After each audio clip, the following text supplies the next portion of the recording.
Olá, meus irmãos. Estamos aqui para hoje mais uma videoaula, Reconstruindo o Novo Tempo, lições no livro de Neemias, nossa videoaula número 2 hoje. E o tema da nossa videoaula hoje, como iniciar uma reconstrução. Lembrando, Reconstruindo o Novo Tempo, lições no livro de Neemias. Lição de hoje, como iniciar uma reconstrução. Nós vamos ler agora o primeiro capítulo do livro de Neemias. Palavras de Neemias, filho de Acalias, no mês de Quisleu, no 20º ano, quando eu estava na cidade de Suzã, Hanani, um de meus irmãos, veio de Judá com mais alguns homens. Perguntei-lhes pelos judeus que voltaram, os que sobreviveram ao cativeiro e a respeito de Jerusalém. Eles me responderam: os que sobreviveram ao cativeiro estão passando grande aflição e vergonha lá na província. Os muros de Jerusalém foram derrubados e as portas da cidade queimadas. Depois de ouvir essas palavras, sentei-me e chorei. Lamentei por alguns dias e continuei a jejuar e orar perante o Deus do céu. Eu disse: ó Senhor, Deus do céu, Deus grande e temível, que cumpres a tua aliança e usas de misericórdia para com aqueles que te amam e obedecem aos teus mandamentos. Os teus olhos estejam abertos e os teus ouvidos atentos para ouvires a oração do teu servo que faço diante de ti, dia e noite pelos israelitas, teus servos. Confesso os pecados que nós, os israelitas, temos cometido contra ti. Sim, eu e a minha família pecamos contra ti e temos agido de forma perversa contra ti, e não temos obedecido aos teus mandamentos, nem aos estatutos e às leis que ordenaste a teu servo Moisés. Lembra-te agora do que disseste a teu servo Moisés: se fordes infiéis, eu vos espalharei entre os outros povos. Mas se voltardes para mim e obedecerdes aos meus mandamentos e os praticardes, ainda que os vossos exilados estejam dispersos pelos lugares mais distantes debaixo do céu, de lá os ajuntarei e os trarei para o lugar que escolhi para estabelecer o meu nome. Eles são os teus servos e o teu povo, que resgataste com o teu grande poder e com o teu braço forte. Ó Senhor, que os teus ouvidos estejam atentos à oração deste teu servo e à oração dos teus servos, cujo prazer está em temer o teu nome. Faze com que teu servo seja bem-sucedido hoje, concedendo-lhe a benevolência deste homem. Nesta época, eu era copeiro do rei. Então, nós temos aqui a leitura do primeiro capítulo de Neemias e uma introduçãozinha agora. Falar de construção, quando a gente fala de construção, a gente fala de começar algo do zero, é partir do zero. Mas falar, meus queridos, de reconstrução é partir daquilo que foi destruído. Você reconstrói, é diferente de reforma, hein? Reforma, você ajusta algo construído. Construção você faz do zero, e reconstrução não é partir do zero. E nem é melhorar, modificar alguma coisa já construída, mas é partir daquilo que foi destruído. Você tem escombros, né? São duas situações bem diferentes, portanto, cada uma com a sua própria realidade. Uma coisa é construir, outra coisa é reconstruir. Jerusalém havia sido destruída décadas antes pelos babilônios. E agora um novo tempo se abre para a reconstrução. Vamos entender como tudo isso começou? Então vamos lá. Primeiro ponto que eu queria tratar aqui com os queridos: notícias da terra arrasada. Palavras de Neemias, filho de Acalias, no mês de Quisleu, no 20º ano, quando eu estava na cidade de Suzã, Hanani, um de meus irmãos, veio de Judá com mais alguns homens, e perguntei-lhes pelos judeus que voltaram, os que sobreviveram ao cativeiro, e a respeito de Jerusalém. Eles me responderam: os que sobreviveram ao cativeiro estão passando grande aflição e vergonha lá na província. Os muros de Jerusalém foram derrubados e as portas da cidade queimadas. Então, a primeira coisa aqui é a consciência da destruição. Muitas vezes, meus irmãos, nós não atacamos problemas da nossa vida que destroem a gente emocionalmente, porque nós não tomamos consciência da destruição. Nós vamos ver mais adiante que já em loco, Neemias vai ter uma consciência mais pormenorizada da destruição. Mas aqui é o seguinte: Jerusalém ficava lá no extremo ocidente, de onde ele estava. E ele estava no extremo oriente, de onde Jerusalém estava. Então havia uma distância grande entre o local onde Neemias estava e onde a cidade da sua origem, do seu povo estava. Então veja bem, conforme a gente vai se envolvendo com o presente momento, muitas vezes nós nos desligamos das coisas que vão ficando para trás. Quando a gente se envolve muito com a nossa vida, também nós nos desligamos da vida dos outros, não é verdade? Então, a consciência da destruição é um passo para que eu saia um pouco da minha realidade. E a minha realidade particular, porque nós vamos perceber ao longo do texto que o fato de Jerusalém estar destruída tem profunda implicância com a história de vida de Neemias. Né? Então, a consciência da destruição. Que destruição que estava acontecendo ali? Destruição material. A cidade de Jerusalém havia sido destruída. Nós vimos na introdução ao livro de Neemias, na videoaula número 1, que ele invadiu a cidade, destruiu o templo, as muralhas foram derrubadas. Naquela época, as cidades tinham muralhas para proteger dos inimigos. Então, uma cidade desguarnecida, desprotegida, era uma cidade à mercê dos seus inimigos. E o povo de Israel sempre teve ali ao seu redor muitos inimigos. Então havia uma destruição material, mas também uma destruição das almas, uma destruição das pessoas, porque o que o texto mostra é que há muita aflição, há muita vergonha no povo.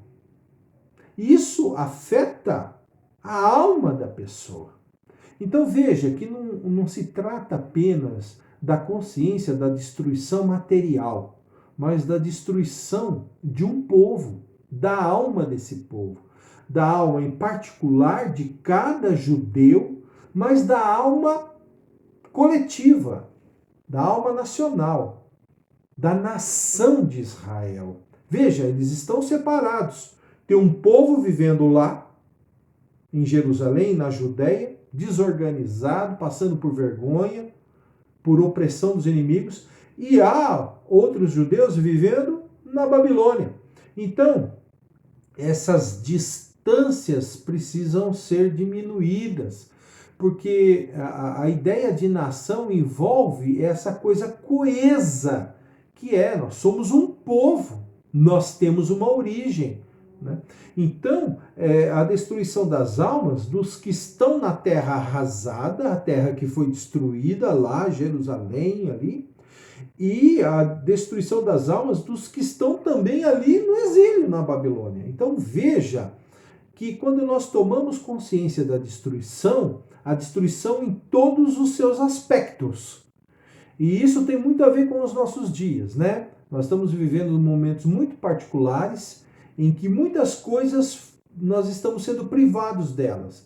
E elas não envolvem apenas as questões logísticas da nossa vida. Elas nos afetam também emocionalmente. Então nós precisamos ter uma consciência mais ampla, mais abrangente do que é essa questão da destruição. O segundo ponto que eu quero tratar aqui, desejos da terra prometida. Por que da terra prometida? Quando eles saíram do Egito, né, e eles foram para Canaã, Canaã era a terra prometida, não é verdade? Ali se tornou a terra desse povo. Então, essas notícias, elas vão despertar muitos sentimentos no coração de Neemias. E isso vai ser o gatilho para que um desejo novo brote no coração de Neemias, né? Os desejos da terra prometida. O verso 4 diz o seguinte: depois de ouvir essas palavras, sentei-me e chorei. Lamentei por alguns dias e continuei a jejuar e orar perante o Deus do céu. Então, olha que interessante. Depois de ouvir essas palavras, sentei-me e chorei. Lamentei por alguns dias, continuei a jejuar e orar perante o Deus do céu. A possibilidade da reconstrução, né? E dentro desse desejo da terra prometida, porque desejar a terra prometida não é desejar aquela terra destruída, aquela terra arrasada, mas aquela terra, não aquela que eu vivi no passado, mas uma coisa nova que não seja aquilo que está acontecendo. Então veja, depois de períodos de grande dificuldade, não adianta a gente querer voltar ao que era antes, porque o que era antes já foi. Mas nós precisamos aprender que uma nova ordem, uma nova realidade se desenha.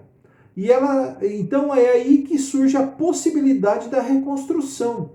E a possibilidade da reconstrução, a gente viu, né? A gente tem que ter a consciência do que é a destruição, né? Mas a possibilidade da reconstrução passa pelo luto.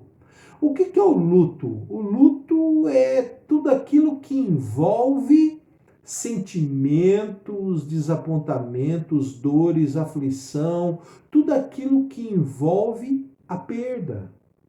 Né? Então o luto ele tem a ver com a realidade do momento.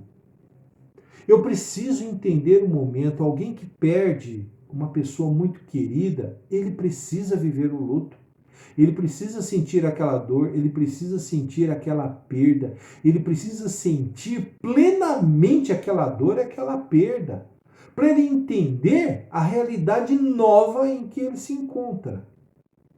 Então não adianta eu querer partir para uma reconstrução, partir para um novo tempo, se eu não estou entendendo o que está acontecendo em mim e à minha volta. A minha realidade, a realidade do meu momento. E que momento que é? O meu momento presente. Não adianta eu ficar simplesmente só lembrando o que for o passado, porque o luto envolve isso também. As memórias do passado. Né? Nós temos um registro de uma realidade melhor. E, de repente, hoje a realidade é muito diferente. Veja a situação que nós estamos vivendo em quarentena, com a questão desse medo de ser contagiado, de sofrer. A gente não sabe a que níveis uma contaminação por esse Covid. Veja, é uma reconstrução de um novo tempo. Até que ponto nós nos lançamos para uma nova vivência coletiva? Como que se dá o trânsito? Eu primeiro preciso entender o momento. Então é importante que discutamos nesse momento, pensemos, reflitamos sobre os nossos sentimentos diante de todas essas coisas. Eu só vou entender a possibilidade de uma reconstrução entendendo a realidade que eu estou vivendo agora. Não adianta eu querer já ir pondo a mão na massa, não. Né? Perceba que ele ficou alguns dias ali jejuando, orando, chorando, se lamentando. Né? Então passa pelo luto. Né? Passa também pelo quebrantamento. O quebrantamento diante da situação, isso é, eu estou quebrantado, eu estou comovido, eu estou envolvido com a realidade em sentimentos meus, mas eu estou também, não apenas diante da situação, mas diante de Deus. Porque Deus é aquele que sabe de todas as coisas. Nada passa despercebido, Deus não está alheio de tudo que acontece, porque Deus é soberano. A história está debaixo da condução de Deus, quer queiramos, quer não queiramos. Por mais que nós participemos da construção da história, a história não é definida por nós. No final das contas, toda a história caminha para a concreção dos desígnios de Deus. Então, quebrantar-me, e aí nós vemos que Neemias se quebrantou, ele se sentou, ele chorou, ele lamentou alguns dias, continuou a jejuar e orar perante o Deus do céu. Todo o seu quebrantamento, por mais que tenha sido por causa dessa situação, da destruição e da vergonha do povo ali em Jerusalém, mas isso tudo foi diante de Deus. Diante de Deus. E quando se passa, a possibilidade da reconstrução, se passa pelo luto, pelo quebrantamento, ela realinha a nossa visão ao compreender o presente e ao vislumbrar o futuro. Eu só posso ter um vislumbre do futuro pela compreensão do presente. O futuro é uma construção que se dá hoje. Nós não temos o futuro. Nós almejamos sonhos para o futuro, mas tudo isso se dá no presente. Mas se eu estiver alienado ao que é o presente, eu não posso me lançar para os sonhos do futuro. Então, a possibilidade da reconstrução é mais do que apenas o desejo pela terra prometida, né? Ela envolve o luto, o quebrantamento, especialmente diante de Deus, e o realinhamento da nossa visão sobre o que é o presente, isso é, uma plena tomada de consciência do que é o presente para poder vislumbrar o futuro. E tudo, meus queridos irmãos, começa com a oração. Eu queria que você parasse para pensar que primeiro é o espiritual e depois o material. Lá em Hebreus nós lemos que o mundo que se vê foi feito das coisas que não se veem. E quando eu vou lá para o Gênesis, no início do capítulo 1, no princípio criou Deus os céus e a terra. Deus é espírito. As coisas palpáveis, elas tomaram forma pelo espiritual. Então, nada melhor do que começar uma reconstrução com a oração. E aí nós vemos, nós já lemos lá a oração de Neemias, mas nós vamos agora pegar alguns trechos dessa oração e termos uma compreensão do que esses trechos revelam para nós da consciência de Neemias a respeito da oração. E isso será bom para mim e para você aprendermos como que a oração se estrutura no nosso coração diante de Deus. Então, o reconhecimento de quem Deus é, isto é, a quem nós oramos. O verso 5 de Neemias, capítulo 1, diz o seguinte: Eu disse, ó Senhor, Deus do céu, Deus grande e temível, que cumpres a tua aliança e usas de misericórdia para com aqueles que te amam e obedecem aos teus mandamentos. Então, a primeira coisa que nós vemos, Neemias se reporta a Deus. Parece que muitas vezes nossas orações, elas são circulares, elas saem de nós para nós mesmos. Aqui a oração, ela tem um sentido, e tem a ver, por exemplo, com a adoração. Culto nunca é disso ou daquilo, culto é sempre culto de adoração, porque o culto sempre parte do coração do adorador para o coração de quem é adorado. A mesma coisa é a oração. A oração, que também faz parte da estrutura do culto público, e do nosso culto particular a Deus, a oração ela parte do nosso coração para quem? Para quem? Para Deus. Mas quem é Deus? Deus, ele coloca aqui, ó Senhor Deus do céu. Então ele já coloca a santidade de Deus aqui. Deus do céu. Deus não é daqui da terra. Deus não é dessa confecção nossa, dessa nossa realidade. Ele é Deus do céu, ele está separado, ele é santo. Mas olha lá, olha quem Deus é para Neemias. Deus é grande e temível. Isto é, ele é único. Porque só há um que é grande. E só há um que é temível. Só há um a quem nós devemos temer e que ele é grande, que é Deus. Ele é o único Deus. Outra coisa, que cumpres a tua aliança. Ele é fiel à sua aliança. Então, quem é esse Deus? Esse Deus é fiel. Então, olha que interessante. Deus fez em Cristo, comigo e com você, uma aliança na cruz do Calvário. Essa aliança foi assinada pelo sangue de Cristo.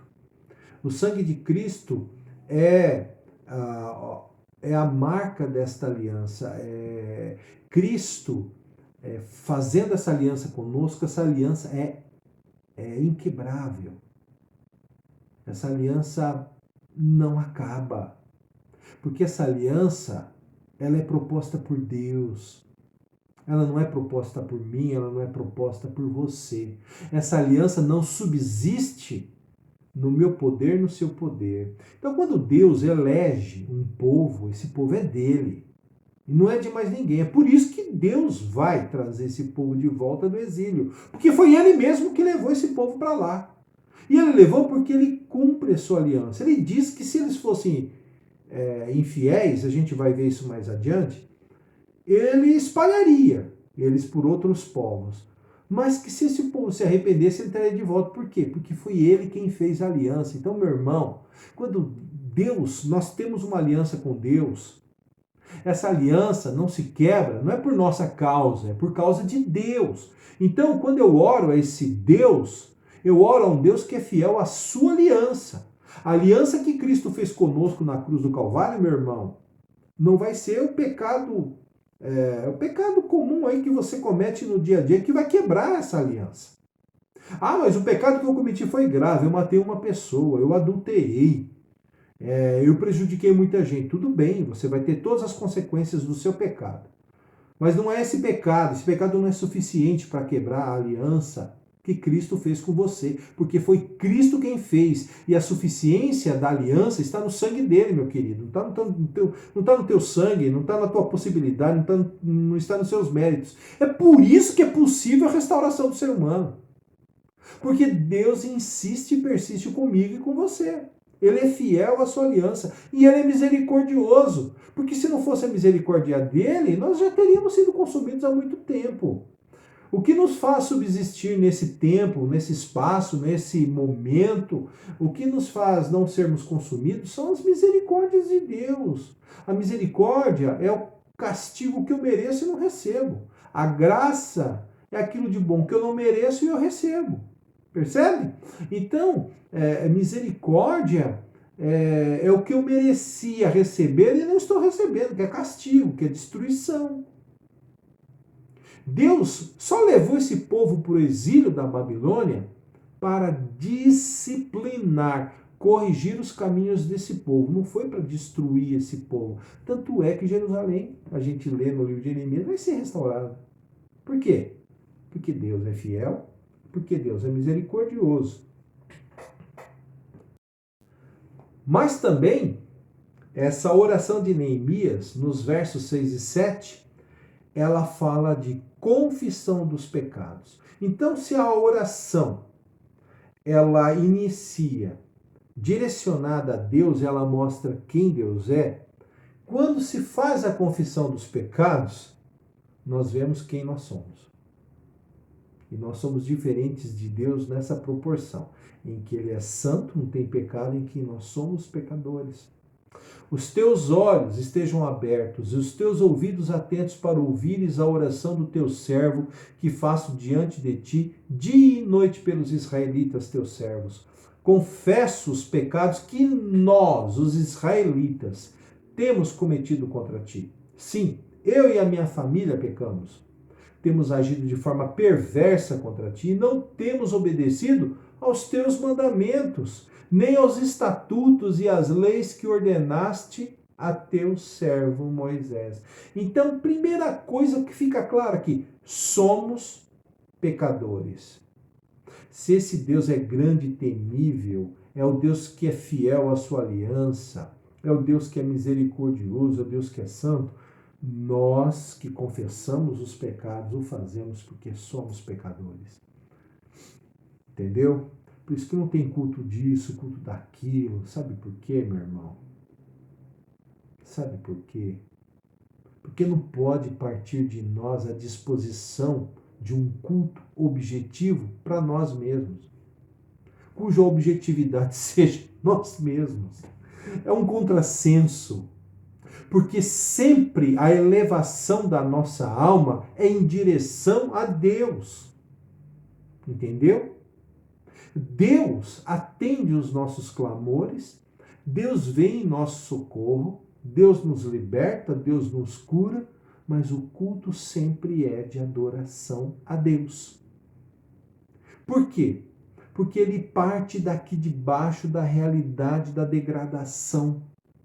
E que agora redimida em Cristo, na eleição em Cristo, na eleição deles, israelitas, como povo de Deus, por isso que eles evocam a esse Deus fiel à aliança, é que eles, pecadores, podem se voltar a Deus. É nos termos da aliança que nós, pecadores, podemos nos reportar a Deus. Mesmo na condição de pecador. Mesmo na condição de pecador, você pode adorar a Deus, cantar louvores a Deus, por causa dessa aliança que não se quebra, que não murcha, que não passa, que é em Cristo. A eleição é algo maravilhoso, irmãos, porque quando Deus elege um povo, isso partiu dele, não partiu de você. Então ele é o responsável pela manutenção da aliança. Então, mesmo nós sendo pecadores, nós sim podemos buscar a face de Deus e confessar que somos infiéis, o contrário dele. Porque constantemente nós estamos rompendo a aliança. Sabe por que você rompe a aliança? Não é por causa dos seus pecados. Não é no momento que você peca. É simplesmente porque você é pecador. Nós temos essa natureza pecaminosa, meu querido irmão, minha querida irmã. Isso deveria baixar a bola de alguns, né? Algumas pessoas que parece que crescem um pouco, né? Viajam na maionese, né? Como se diz por aí. Nós deveríamos ser mais cuidadosos, porque o fato de sermos pecadores nos leva a constantemente estarmos rompendo os termos da aliança. Nem todo momento somos santos, nem todo momento adoramos a Deus sobre todas as coisas. A gente começa a colocar algumas coisas como se elas fossem suficientes para nós e nem lembramos de que Deus é a plena suficiência nossa. Percebeu? Então, a oração de Neemias tem isso, os pecados que nós, os israelitas, temos cometido contra ti. Somos nós que temos cometido. Não são lá os meus irmãos que ficaram lá em Jerusalém, ficaram lá na Judéia. Não são os outros que estão aqui na Babilônia. Eu estou fora dessa. Não, nós. Essa consciência de que tudo está no nível nosso. E também tem a lembrança da promessa. Né? Porque podemos clamar a Deus. Os versos 8 e 9 diz o seguinte: lembra-te agora do que disseste ao teu servo Moisés. Se fordes infiéis, eu vos espalharei entre os povos. Mas se voltardes para mim e obedecerdes aos meus mandamentos e os praticardes, ainda que os vossos exilados estejam dispersos pelos lugares mais distantes debaixo do céu, de lá os ajuntarei e os trarei para o lugar que escolhi, para estabelecer o meu nome. Então, Neemias, ele lembra da promessa. Meu Deus, quantas promessas nós temos na Bíblia Sagrada. Depois de orarmos a esse Deus grande e temível, que guarda a aliança, que é misericordioso, depois de assumirmos que somos pecadores, muito diferentes dele, que somos infiéis, que não guardamos os termos da aliança, mas que estamos agora arrependidos, podemos lembrar Deus, como se precisasse, né? Não precisa, mas veja, é a verbalização do nosso raciocínio na oração diante de Deus. Ó Senhor, eu me lembro que o Senhor deixou na sua palavra que se houvesse o arrependimento, o Senhor nos reconstituiria, o Senhor nos reconstruiria como povo. O Senhor nos traria da dispersão para o lugar do teu testemunho. E é a isso que Neemias está evocando. Ele não está assim, lembra. Ele não está querendo que Deus está dizendo que Deus é esquecido, que Deus não se lembra. Não é isso. Ele, Neemias, está se lembrando disso e está colocando em termos bem antropomórficos diante de Deus, para que Deus, na base daquela promessa que ele fez, e porque ele é fiel, essa promessa se cumpre. Uma vez eu vi um líder de uma denominação aí, dita evangélica, exigindo de Deus cumprimento de promessas, porque se Deus prometeu, Deus tem que cumprir, e a gente tem que exigir de Deus. Meus irmãos, isso é um ultraje, isso é um absurdo. Sou eu que tenho que lembrar que sou um pecador, e que quando há a possibilidade do arrependimento, no caso do arrependimento, Deus promete restaurar a minha vida. E restaura. Ô Senhor, lembra-te de mim quando vieres no teu reino. Eu te digo que ainda hoje estarás comigo no paraíso. Olha o arrependimento ali em Lucas, né, do ladrão na cruz, o outro continuando as blasfêmias contra Cristo, mas um se arrependeu. E Jesus disse que ele, ainda naquele dia, estaria com Jesus no paraíso. Então veja uma coisa, o arrependimento. E aqui, no caso da aliança, o fato de sermos servos, mas do fato de sermos povo de Deus. Em Cristo nós fomos feitos povo de Deus. Então nós podemos lembrar, Senhor, eu tenho uma natureza pecaminosa. Eu estou pecando constantemente contra ti, Senhor, mas eu estou arrependido. O pecado me trouxe muita tristeza, aí eu tomei noção, e isso é obra do teu Espírito na minha vida, do quanto eu sou pecador. Senhor, restaura a minha alma, me dá a alegria do teu perdão novamente, restaura a minha alegria de viver com o teu perdão. Oh, meu irmão, como que Deus não vai perdoar? Quando Deus vislumbra o nosso arrependimento, o perdão vem, porque nós somos o povo dele. Deus trata todos, a gente chama de graça comum. Deus abençoa a todos de forma assim indistinta. Deus faz seu sol brilhar sobre bons e maus, chover sobre justos e injustos, mas quando se trata do povo dele, e o povo dele mesmo debaixo da repreensão de Deus, da disciplina de Deus, esse povo se arrepende. Deus perdoa porque é o povo dele. Deus tem um tratamento especial com o seu povo. E é isso que Neemias está se reportando, e é isso que eu e você temos que nos reportar no nosso dia a dia. E finalmente, a oração de Neemias, né, ela vai se encerrar com a petição. E olha que interessante, a petição ela aparece num versículo, mas ela não ocupa o versículo todo. E esse último versículo, que é o 11 desse primeiro capítulo, encerra o capítulo 1 de Neemias, a petição é aquilo que nós desejamos de coração. O que é que nós vamos pedir para Deus? Olha, isso só vai aparecer no final da oração. Então Neemias gasta um grande tempo falando de Deus, falando de quem ele é, lembrando as promessas de Deus, né? Confessando o pecado, lembrando as promessas de Deus de restauração, e aí ele vai e pede: ó Senhor, verso 11, que os teus ouvidos estejam atentos à oração deste teu servo e à oração dos teus servos, cujo prazer está em temer o teu nome. Beleza. Estejam atentos, os teus ouvidos estejam atentos à oração. E aí ele faz o pedido. Olha só o pedido. Faze com que teu servo seja bem sucedido hoje, concedendo-lhe a benevolência deste homem. É esse o pedido. E é bem objetivo, né? E aí tem a última frase, a última sentença desse versículo 11. Nessa época eu era o copeiro do rei. Isso não é a oração. é só um referencial. Por quê? Ele era copeiro do rei. A benevolência desse homem significa o quê? O rei.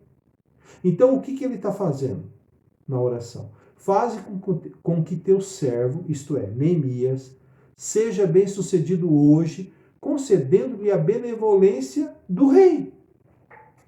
Por quê?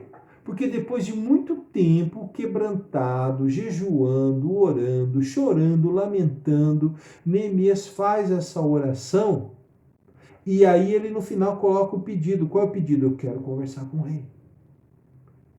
Porque com Deus eu já falei. Ele é o soberano sobre todos. Mas agora eu estou numa condição sui generis, uma situação muito propícia. Eu sou copeiro do rei. E quem é o rei? É o imperador Medo-Persa. É quem tinha a faca e o queijo na mão para ajudar Neemias na reconstrução. Olha que interessante. Nessa petição, que é aquilo que deseja o nosso coração, ele faz diante de Deus com objetividade. Às vezes, como Tiago diz, pedis e não recebeis, porque pedis maus, pedis interessado, pedis assim considerando apenas os seus interesses. Muitas vezes, meus irmãos, as nossas orações não são contempladas por Deus porque elas não são objetivas, né? E elas não aparecem na nossa oração com clareza. Não é que Deus não tem essa capacidade de entender o nosso coração. Ele sabe todas as coisas, ele é onisciente. Ele sabe até da confusão.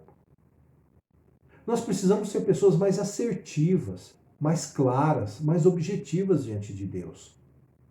Tem gente que começa a orar, esquece da vida e fica parolando coisas e parece que está orando para os outros, orando para si mesmo. Eu posso me delongar horas e horas em oração diante de Deus. Mas, no caso aqui de Neemias, que vai fazer uma petição, e é o que ele faz, porque ele ficou vários dias jejuando e orando, meus irmãos. Ele estava em oração. Mas ele vai fazer uma oração com um motivo. E qual era o motivo dessa oração? Que ele alcançasse a benevolência do rei. Para que ele fosse bem-sucedido. Para que Deus lhe desse as palavras certas no momento certo. Sabe aquele momento psicológico? O momento certo. Com a palavra certa, olho no olho. É isso aí que ele está pedindo. Nós precisamos ser objetivos nas nossas orações. Fazermos as nossas petições com objetividade. Deus, ele quer sim, sim e não, não. Deus quer coisas verdadeiras, aquilo que realmente desejamos do coração. Coloque essas coisas diante de Deus. Ele é que vai dar um encaminhamento, ele é o Senhor. Ele sabe o que é melhor para a sua vida. Não sou eu, não é ninguém mais, nem mesmo às vezes você. Mas que nós sejamos verdadeiros, sinceros, espontâneos, reais diante de Deus. Para que Ele ouça a oração nossa, sendo ela a expressão exata do que o nosso coração deseja. E aí, nós já partimos para a conclusão da nossa aula e eu queria fazer aqui algumas considerações, na verdade. Diante de situações aflitivas, devemos nos envolver. Tá? Então, a história não é apenas a história dos outros, do outro país, da outra cidade, daquela outra família, não. A história é de cada um de nós. Tem uma coisa na teologia, quando a gente estuda a antropologia bíblica, né? Isso é, quem é o homem na Bíblia, né? A gente fala sobre a unidade da raça. Isso é, todos nós somos humanos. Por mais que tenhamos cada um de nós a nossa particularidade, a nossa individualidade, há aspectos que são comuns a cada um de nós. Então, as tragédias dos outros deveriam nos afetar. Né? Então, a história não é apenas dos outros, a história é de cada um de nós. Se a gente recuar, nós vamos chegar no casal original, né? Quer dizer, todos nós temos origem comum. Saber chorar o luto é a prova do envolvimento com a situação. Olha, só chora no luto, no velório, quem está envolvido com aquela situação. As pessoas não choram só por aquele que morreu, por exemplo. Estou pensando aqui no velório. Choram também pela família. A gente vê lá em João capítulo 11 que Jesus chorou ao ver o quanto Lázaro era amado e que todos estavam chorando a sua perda. E olha que já era o quarto dia, né, depois da sua morte. O luto, ele vai encerrar uma etapa e vai abrir portas para um novo tempo. Por isso que nós estamos pensando na reconstrução de um novo tempo. O que vem dessa pandemia toda? O que vem? É uma nova ordem, uma nova maneira de as coisas se estabelecerem. Nós não vamos viver mais como vivíamos antes. Outro dia eu entrei num consultório médico e eu fui levar minha esposa e eu não percebi, eu estava sem máscara. Depois que estava lá dentro, a moça falou: seu Flávio, o senhor está sem máscara. Aí eu parei para pensar e me senti tão diferente de todo mundo que estava lá. E tinha muita gente naquele consultório, porque todos estavam de máscara. E eu, por um lapso, esqueci e voltei no carro. E olha que interessante, é uma nova ordem. A oração, ela é o ponto de partida para a vida. Primeiro espiritual, depois o material. Lembra? Deus é espírito. As coisas materiais vieram do espiritual. Né? Deus é a causa primeira, né? Dizia São Tomás de Aquino, é a causa não causada. É aquele que traz à existência todas as coisas, mas ele mesmo não veio de outras causas, né? É causa não causada, isso é, ele sempre foi, ele sempre é, ele sempre será. Afinal, Deus é a possibilidade da reconstrução. Ele está no início de tudo. No princípio criou Deus os céus e a terra. Se Deus criou os céus e a terra, Deus tem o poder de reconstruir uma nova realidade, um novo tempo. Para terminando de verdade, meus queridos, eu queria deixar aqui algumas questões para você refletir. Né? As aflições alheias, isto é, dos outros, elas mexem com você? Ou cada um no seu quadrado? Você já parte para o julgamento ou procura entender a história alheia? Como que você se envolve? Primeiro, o problema, as aflições dos outros mexem com você? E quando você está tentando entender essa outra história, você já vai julgando, já vai classificando, já vai condenando, você procura entrar na história e entender. Vamos pensar aí, por exemplo, a causa da homossexualidade. Você já vai condenando, já vai chutando, você procura entender a história daquela pessoa. Então, é um tema tabu para nós, né, cristãos. Aqui eu não estou querendo fazer considerações nem liberais e nem ortodoxas. Eu estou falando o seguinte: você entra na história do outro, você procura entender porque o outro é do jeito que é. Estou vendo todo mundo xingando a China aí. A China é o problema?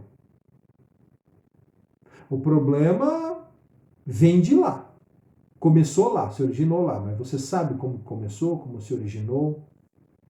Você pode, você tem bases concretas para lançar ódio aos chineses, por exemplo?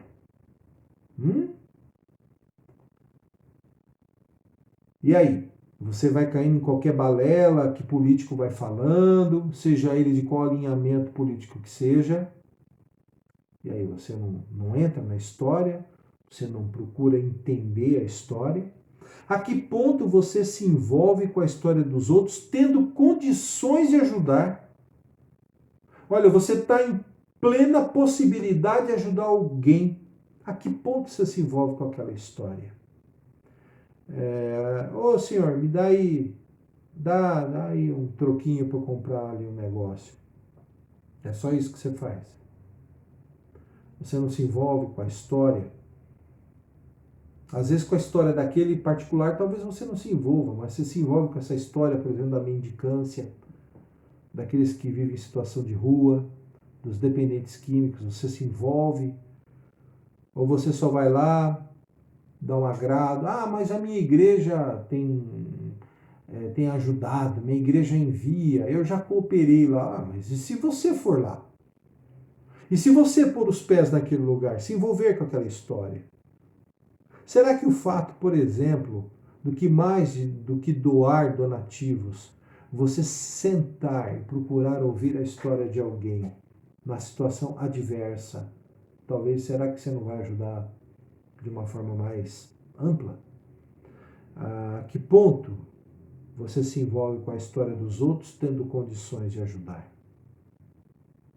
Você vai por conta própria ou compartilha com Deus seus sentimentos, desejos e a possibilidade de auxílio? Veja, ele não disse que primeiro é o espiritual e depois é o material. Não seria interessante que você conversasse com Deus sobre determinadas situações? Até que ponto eu posso ir? Até que ponto eu posso ajudar? Porque tem muitas situações que envolvem riscos, né? Na integridade física nossa, por exemplo.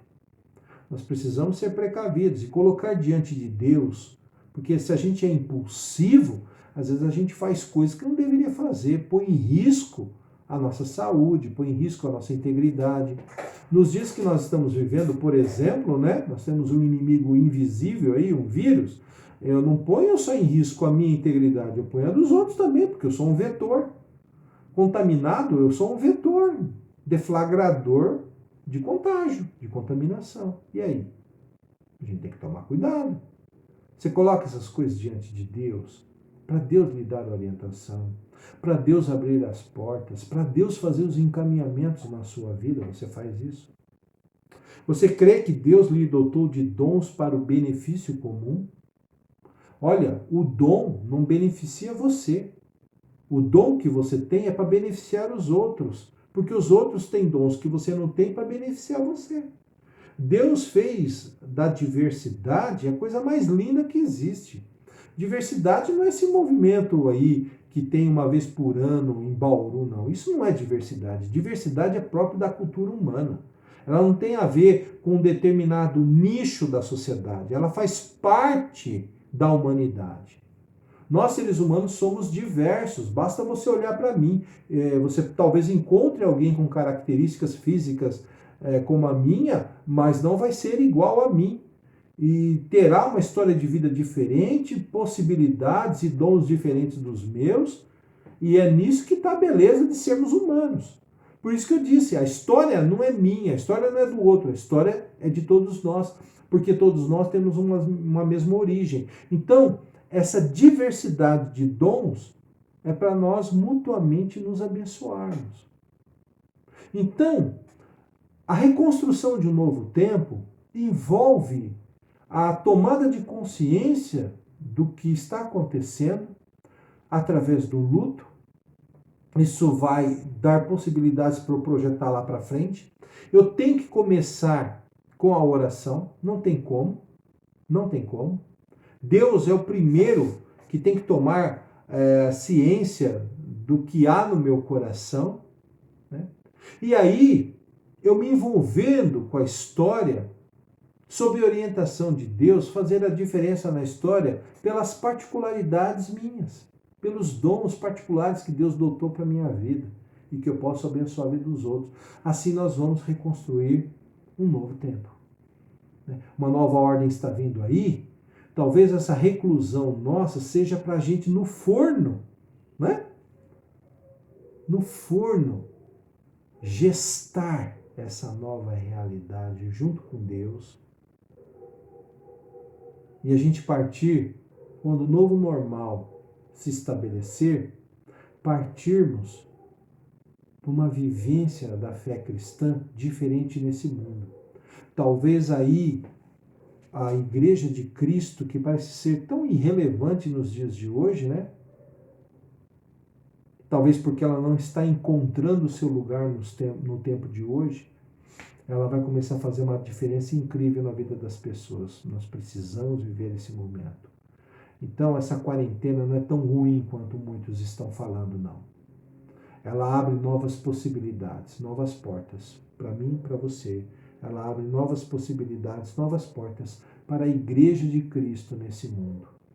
Nós podemos ser uma nova Igreja de Cristo, uma igreja mais compassiva, mais envolvida, mais empática com a realidade à sua volta e mais transformadora da sociedade, sendo realmente sal e luz. Que essa aula tenha sido boa para você, meu querido irmão, minha querida irmã. Vamos orar nesse momento. Nosso Deus e Pai, obrigado pelas reflexões desta aula. Ajuda-nos, Pai, a pensarmos sobre essas coisas e a vivermos uma nova realidade. Ajuda-nos, Senhor, porque só contigo nós conseguiremos. Em nome de Jesus nós oramos. Amém. Querido, minha querida, Deus te abençoe. Deus permitindo, videoaula número 3 na semana que vem. Amém? Deus abençoe vocês todos. Um abração. Até mais.